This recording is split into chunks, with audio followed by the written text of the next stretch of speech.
Hello everyone, welcome to iXMB. So my name is Kailash Tiwari, ex-AFO Union Bank of India. So दोस्तों ये video उन students के लिए important है जो अभी अपने बीएससी एग्रीकल्चर के फाइनल सेमेस्टर में है या फिर जिन्होंने बीएससी एग्रीकल्चर कर चुका है। सो दोस्तों यहाँ पे आपको ये समझना है कि बीएससी एजी के बाद हमारे पास ऐसे कौन से ऑप्शंस होते हैं जिसके थ्रू हम अपना फ्यूचर सिक्योर कर सकते हैं या फिर अपने फ्यूचर को एक डायरेक्शन दे सकते हैं। मैं यहाँ पे बात कर रहा हूँ बीएससी एजी के बाद। तो इसमें सारे ही डिसीजन आएंगे कि आपको जॉब करनी है या फिर क्या आपको पोस्ट ग्रेजुएशन करना है। पोस्ट ग्रेजुएशन एमएससी भी हो सकता है और एमबी भी हो सकता है। दोनों ही चीजें देखेंगे, दोनों करने के क्या बेनिफिट है और क्या बेटर हो सकता है। तो ओवरऑल ये सारी बात हो रही है अपॉर्चुनिटीज की, और साथ ही साथ सबसे इंपॉर्टेंट हम ये देखेंगे कि कौन सा करियर हमारे लिए बेस्ट है, किसमें सैलरी अच्छी मिलती है। ये देखना बहुत ज्यादा जरूरी है, क्योंकि मैं आपको एक चीज बताऊं, जनरली हो क्या रहा है, जितने भी एग्रीकल्चर कॉलेजेस हैं या फिर स्टूडेंट्स हैं, होता ये ही है, चाहे एग्रीकल्चर कॉलेज या किसी भी दूसरे कॉलेज की बात करें, हम अपने सीनियर्स को फॉलो करते हैं कि सीनियर्स ने क्या किया है। तो जनरली क्या है, अभी तक आप देखेंगे गवर्नमेंट जॉब के लिए सबसे अच्छा ऑप्शन हमारे पास आईबीपीएस एएफओ है। तो मैक्सिमम स्टूडेंट्स उसी को टारगेट करते हैं, उसी को प्रिपेयर करते हैं। बट उसकी प्रिपरेशन में कुछ एक दो ऐसे इश्यूज हैं जिसकी वजह से ना फिर बाकी एग्जाम्स थोड़ा सा मुश्किल हो जाते हैं। और दूसरा क्या है, पोस्ट ग्रेजुएशन। और पोस्ट ग्रेजुएशन कुछ फिक्स सब्जेक्ट्स में, तो दोनों में ही कुछ ना कुछ फ्लॉ है। ये थोड़ा सा डिस्कस करते हैं ताकि आपका जो भी डिसीजन हो उससे पहले आप इसको बहुत अच्छे से क्रिटिकली एनालाइज कर सकें। तो सबसे पहले देखते हैं कि आफ्टर बीएससीजी आपको क्या चूज करना है और सबसे पहले कैसे चूज करना है। ठीक है, अब आपके पास तीन ऑप्शन है। एक तो है एमएससी कर सकते हैं आप, या फिर एमबीए कर सकते हैं। दोनों को ही अगर हम कहें तो पोस्ट ग्रेजुएशन आप कर सकते हैं, या फिर आप डायरेक्ट जॉब कर सकते हैं।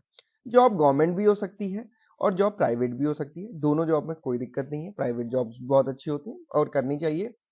क्योंकि मैं आपको एक चीज बताऊं, गवर्नमेंट जॉब में आप जीवन अपना चला सकते हैं, प्राइवेट जॉब में आप लग्जरी भी ले सकते हैं। ओके, गवर्नमेंट जॉब में कभी लग्जरी नहीं आती है। ये मैं जस्ट आपको उस टर्म में बता रहा हूँ क्योंकि सबका ये टारगेट भी नहीं हो सकता है, बट इन एक जस्ट इन केस में आपको बता रहा हूँ कि गवर्नमेंट जॉब के थ्रू आपको एक अच्छी सैलरी मिलेगी, सोशल रिस्पेक्टेबल सारी चीजें होंगी, वो प्राइवेट जॉब में भी होंगी। बट जो लग्जरी है, फिर हम कह सकते हैं अनलिमिटेड सैलरी जो हो सकती है, वो लग्जरी में हो सकती है। अगर किसी का ये सपना है कि मेरे पास जो सैलरी बहुत अच्छी होनी चाहिए या फिर मैं फॉरेन ट्रिप्स ये सारी चीजें कर सकूं, तो फिर कहीं ना कहीं वो ऑप्शन प्राइवेट में ही पूरा हो पाता है, या फिर एंटरप्रेन्योरशिप। ओके, इनमें ही ये सारी चीजें पूरी हो सकती है। गवर्नमेंट ऑर्गेनाइजेशन में ये सारी चीजें नहीं हो सकती कि government is basically providing services. Okay, अब यहाँ पे एक एक करके डिस्कस करते हैं। सबसे पहले कि बीएससी एग्रीकल्चर के बाद डायरेक्ट जॉब्स कौन कौन सी हैं। सबसे पहले नाबार्ड जो सबसे बेस्ट जॉब है, मैं आज के टाइम पे जो सबसे बेस्ट जॉब बोलता हूँ वो है नाबार्ड। अब आप कहेंगे सर इसमें तो वैकेंसी कम है, तो डेफिनेटली वैकेंसी तो सारी ही पोस्ट में कम है। कोई भी ऐसी एग्जामिनेशन नहीं होगा जहाँ पे आपके पास वैकेंसी ज्यादा, स्टूडेंट्स कम होंगे आज की डेट में। कुछ ऐसी जॉब हो सकती है, वो भी अभी आगे डिस्कस करेंगे। बट यहाँ पे डेफिनेटली कंपटीशन है, बट यहाँ पे एक एडवांटेज भी है क्योंकि ये एग्रीकल्चर बेस्ड एग्जामिनेशन है। तो एग्रीकल्चर स्टूडेंट्स अभी तक इसको बहुत कम भरते हैं। क्यों कम भरते हैं? क्योंकि एएफओ की प्रिपरेशन कर रहे हैं, हम केवल क्वांट्स, रीजनिंग, इंग्लिश और एग्रीकल्चर प्रिपेयर करते हैं। अब यहाँ पे जीए भी आता है, यहाँ पे ईएसआई भी आता है। अब उसके डर के चक्कर से मैक्सिमम स्टूडेंट्स इसको फिल नहीं करते हैं। बट इस बार हम देख रहे हैं कि जितने भी हम स्टूडेंट्स के मॉक इंटरव्यू ले रहे हैं, बहुत सारे स्टूडेंट्स एग्रीकल्चर बैकग्राउंड से हैं, तो अवेयरनेस का काफी फायदा हुआ है।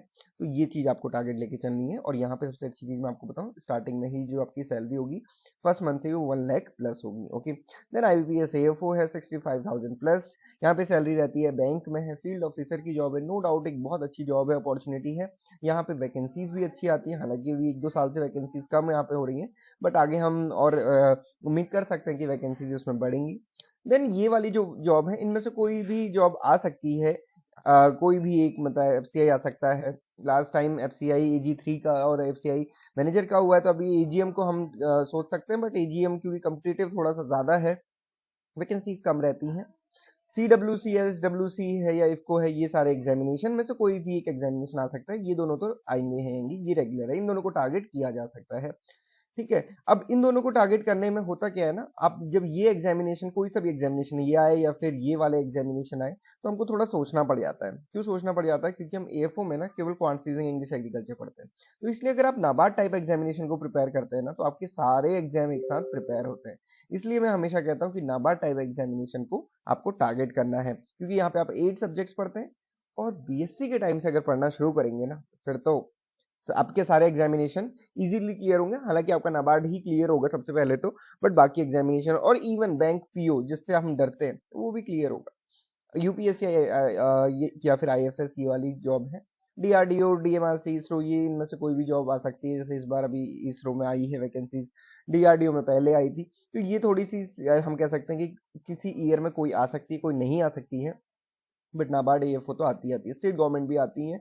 आपको ये हमेशा अपनी प्रिपरेशन लेवल को चेक करते हुए करना है। इसलिए बीएससी एजी के लास्ट सेमेस्टर में या फिर बीएससी एजी के टाइम से ही आप थोड़ा सा ये सोचें, सिर्फ एएफओ की तरफ ओरिएंटेड ना करें, क्योंकि एएफओ की प्रिपरेशन करके ना सिर्फ आप एएफओ ही बन सकते हैं, कोई दूसरे एग्जाम को बहुत अच्छा प्रिपेयर नहीं कर पाएंगे, क्योंकि बाकी सारे एग्जामिनेशन में जीए भी आता है, ईएसआई आता है, या बैंकिंग वगैरह आती है, या फिर कुछ और सब्जेक्ट्स आते हैं, कंप्यूटर अवेयरनेस, बट एएफओ में तो आपको आंसर इंग्लिश कर रहे हैं। तो नाबार्ड में ऐसा है जिसमें आप बाकी सारे सब्जेक्ट्स कर रहे हैं, तो एएफओ में इंक्लूडेड हो जाता है। ये थोड़ा सा डिसीजन वाइजली लीजिए। कोई डाउट क्वेरी होती है तो आप हमें कनेक्ट कर सकते हैं टेलीग्राम में, क्योंकि ये क्वेश्चंस भी ना अभी कुछ दिनों से स्टूडेंट्स काफी पूछ रहे हैं। आजकल मेरे को लगता है मैक्सिमम कॉलेजेस में सेमेस्टर ब्रेक चल रहा है, और जो फाइनल सेमेस्टर है वो स्टार्ट होने वाला है फरवरी से, तो इसलिए ये क्वेश्चन बहुत ज्यादा आ रहे हैं। देन एमएससी एग्रीकल्चर करने के बाद क्या ऑप्शन है? देखिए, एसएमएस, एसआरएफ और नाबार्ड भी है स्पेशलिस्ट पोस्ट में। एक एसएससी की सिलेक्शन पोस्ट भी आती है, उसमें जनरली क्या होता है, या तो पोस्ट ग्रेजुएशन या फिर वर्क एक्सपीरियंस, ये दोनों चीज मांगा रहता है। ओके, तो इसके लिए भी आप एलिजिबल होते हैं। ओके, केवी के ऐसे स्टेट एग्रीकल्चर यूनिवर्सिटीज में पोस्ट आती हैं। इसरो जैसे अभी साइंटिस्ट की पोस्ट आई है तो उसमें पोस्ट ग्रेजुएशन चाहिए। ये सारी वैकेंसीज हैं। एक चीज यहाँ पे मैं आपको बोलना चाहूंगा, ये सारी वैकेंसीज तो ठीक है, बट सब्जेक्ट कौन सा लें हम, ये बहुत इंपॉर्टेंट है। अभी हमारे पास सब्जेक्ट क्या होते हैं? Agronomy, soil science, genetics and plant breeding, plant pathology, entomology, economics, agriculture economics, ये ना कन्वेंशनल सब्जेक्ट्स हैं। इसके अलावा आप देखेंगे ना आज के टाइम पे बहुत सारे नए सब्जेक्ट्स इमर्ज हो रहे हैं, जो जीआईएस, जीपीएस से रिलेटेड, आर्टिफिशियल इंटेलिजेंस से रिलेटेड, और भी बहुत सारे सब्जेक्ट्स हैं, एबीएम है, या फिर एग्री बिजनेस है पोस्ट ग्रेजुएशन, या फिर रूरल मैनेजमेंट है। इस टाइप के कोर्सेज आप देखेंगे ना, बहुत सारे कोर्सेज हमारे अभी नए नए आना शुरू हुआ है। तो रूटीन कोर्सेज में क्योंकि सैचुरेशन भी होता है, बहुत सारे स्टूडेंट्स ऑलरेडी इकोनॉमी में कर चुके हैं, जेनेटिक्स में कर चुके हैं, सॉइल में कर चुके हैं, बट यहाँ पे स्टूडेंट्स कम होते हैं। अभी कल वैकेंसी आई इसरो में, जहाँ पे बीएससी एग्रीकल्चर के साथ इक्विवेलेंट मांगा है एमई या फिर MTech in GIS and GPS, ये चीज मांगी गई है। तो अगर अब ऐसे स्टूडेंट्स कहाँ मिलते हैं? बहुत कम स्टूडेंट्स ऐसे हो सकते हैं, या फिर इक्विवेलेंट, तो अगर इक्विवेलेंट भी है तो इसलिए ये ऐसे ही थोड़ा सा देखिए कि कौन सी ऐसी स्ट्रीम्स है जहाँ पे कुछ नया हो सकता है। ओके, और साथ ही साथ जब आप अगर एमएससी करने का ऑप्शन सोच ही रहे हैं, और जो स्टूडेंट्स बीएससी में है ना, जरूर देखिए कि कौन सी फॉरेन यूनिवर्सिटीज हैं जहां पे आपको फैसिलिटीज मिल सकती है विद स्कॉलरशिप, क्योंकि जो एग्रीकल्चर के स्टूडेंट्स हैं उनका एक्सपोजर बहुत कम रहता है ना, क्योंकि हमारे पास एक दो एएफओ ऑप्शन या फिर हमारे कुछ एक दो ऑप्शन होते हैं, और उन्हीं को हम बस बना लेते हैं। थोड़ा सा ये भी होता है कि मेहनत कम करनी पड़ती है, मतलब अब सोच लिया एएफओ तो बस अब बाकी को एक्सप्लोर भी क्या करना है ना, तो वो मेहनत भी बच जाती है। तो थोड़ा सा एक्सप्लोर कीजिए, मेहनत करिए, ताकि आपका फ्यूचर बहुत अच्छा हो सके, और अभी मेहनत करेंगे ना तो आगे तो बहुत कुछ अच्छा हो जाएगा। ठीक है, तो ये चीज जरूर करनी है। फॉरेन एक्सपोजर के बारे में भी जरूर सोचिए। जरूरी नहीं है कि सारे बच्चे एएफओ की कोचिंग करें तो आप भी चल दिए एएफओ की कोचिंग करने, उससे क्या ही होने वाला है, वो तो हो ही जाएगी चाहते ना चाहे, बट बाकी ऑप्शंस भी देख लीजिए। ओके, देन नेक्स्ट है एमबीए। एमबीए करने के बाद भी आप अगेन वही सारे ऑप्शन है। बीएससी एग्रीकल्चर करने के बाद अगर आप प्राइवेट जॉब में डायरेक्ट जाते हैं ना, तो जनरली सेल्स की जॉब मिलती है, और उसमें भी स्टेग्नेशन हो जाता है एक लेवल के बाद। तो अगर एमबीए किया होता है तो उससे उसमें फिर आप आगे ग्रोथ, या फिर उसमें हम कह सकते हैं प्रमोशन आपके होते रहते हैं। तो यहाँ पे आपको क्या ध्यान देना है कि बीएससी एजी के बाद डायरेक्ट प्राइवेट जॉब में जाने के स्टेग्नेशन होने का काफी डर रहता है।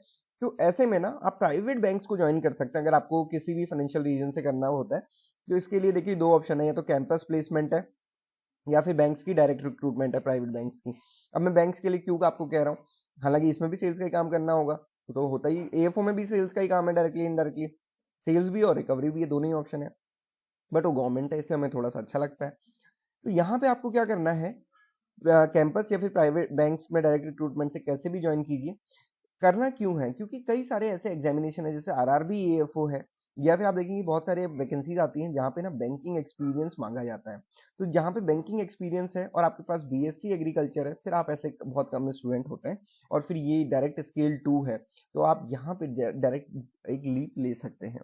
तो इसलिए बीएससी एग्रीकल्चर के बाद 3 या 4 साल एएफओ की प्रिपरेशन करने से बेटर है कि 1 साल आप प्रिपरेशन कीजिए, अगर आपको लगता है बहुत मेरे को बिल्कुल डेडिकेटेडली करनी, बट उसके साथ साथ देखिए दूसरे ऑप्शंस क्या हो सकता है। आपको नहीं पता कि कहाँ किस रूप में आपको नारायण मिल जाएगा। तो इसलिए चीज़ों को डाइवर्स करना है, ये ऐसा नहीं करना है कि बस पकड़े हैं एक ही चीज़ को। अभी देखिए किसी रोड में अगर आपको आगे बढ़ना है और यहाँ पे एक पेड़ लगा हुआ है ना? आपने इस पेड़ को पकड़ा है, अब अगर आपको यहाँ को आगे जाना है तो आपको उस पेड़ को तो छोड़ना ही पड़ेगा। अब चाहे उस पेड़ में आम लगे हैं या कुछ भी है, बट आगे बढ़ने के लिए तो आपको उसको छोड़ना ही पड़ेगा। तो इसलिए चीज़ों को जल्दी पकड़ना भी सीखिए, जल्दी छोड़ना भी सीखिए। किसी भी एक एग्जामिनेशन को अपना जीवन नहीं बना लेना है। ओके, सो ये सारी चीजें हैं आपको बहुत हेल्प करती हैं सक्सेस स्टोरीज, जिससे कि आजकल सोशल मीडिया पटा पड़ा है। तो ये भी कोई कहने की बात नहीं है, सीनियर्स भी साथ साथ सोशल मीडिया भी है। सोशल मीडिया को थोड़ा सा रेस्ट्रिक्ट की जरूर कीजिए, हालांकि करना बहुत मुश्किल है। डायरेक्ट जॉब तो जो रेगुलरली नोटिफिकेशन है वो मैं आपको बता ही चुका हूँ, इनमें से कोई भी आ सकता है। ये दोनों तो आएंगी 2024 में भी, और इसका तो डेट भी अनाउंस हो चुकी है। इस बार दिसंबर में ही एग्जामिनेशन होने वाला है। तो जो भी स्टूडेंट्स इसको टारगेट करेंगे, प्रिपरेशन करेंगे, स्टार्टिंग से अपनी प्रिपरेशन अच्छी रखिए, बट डायनामिक भी जरूर रही है। एक और ऑप्शन होता है स्टार्टअप, अपना बिजनेस। क्यों ना हम बायोफ्लॉक फार्मिंग करें, क्यों ना एपियरी, ये तो सीधे प्रोडक्शन से रिलेटेड है। प्रोडक्शन के अलावा आप सीधे उसमें भी जा सकते हैं ना, एआई से रिलेटेड या फिर मैकेनाइजेशन या फिर कुछ ऐसी चीजें जो कि कन्वेंशनल नहीं है। इसके बारे में भी जरूर सोचिए। सोचने का अपना दायरा बढ़ाना है ना? आपको मजा भी आएगा, जरूर सोचेगा। बैंकिंग जॉब के लिए आईएक्सएमबी ने बीवाईजीसी के साथ टाई अप किया है, तो आप यहाँ पे भी देख सकते हैं। For private job, description box में आपको लिंक मिल जाएगा, आप वहाँ पे अपनी क्वेरीज रेज कर सकते हो, और हमारे जो टीम मीट हैं जो इस चीज को देख रहे हैं, उनसे आप डायरेक्ट डिस्कशन कर सकते हैं। इसके अलावा आप एग्रीकल्चर से रिलेटेड किसी भी एग्जाम को प्रिपेयर कर रहे हैं तो उसके कोर्सेज आपको हमारी वेबसाइट पे मिल जाएंगे। आप सबके डेमो देख सकते हैं, उसके अकॉर्डिंग आप डिसाइड कर सकते हैं लेना है कि नहीं लेना है। अफोर्डेबल और क्वालिटी, और सबसे बड़ी चीज short to the point crisp notes आपको एग्जाम में ही मिलेंगे। So this is all for today. Thank you everyone for watching this video and have a great day.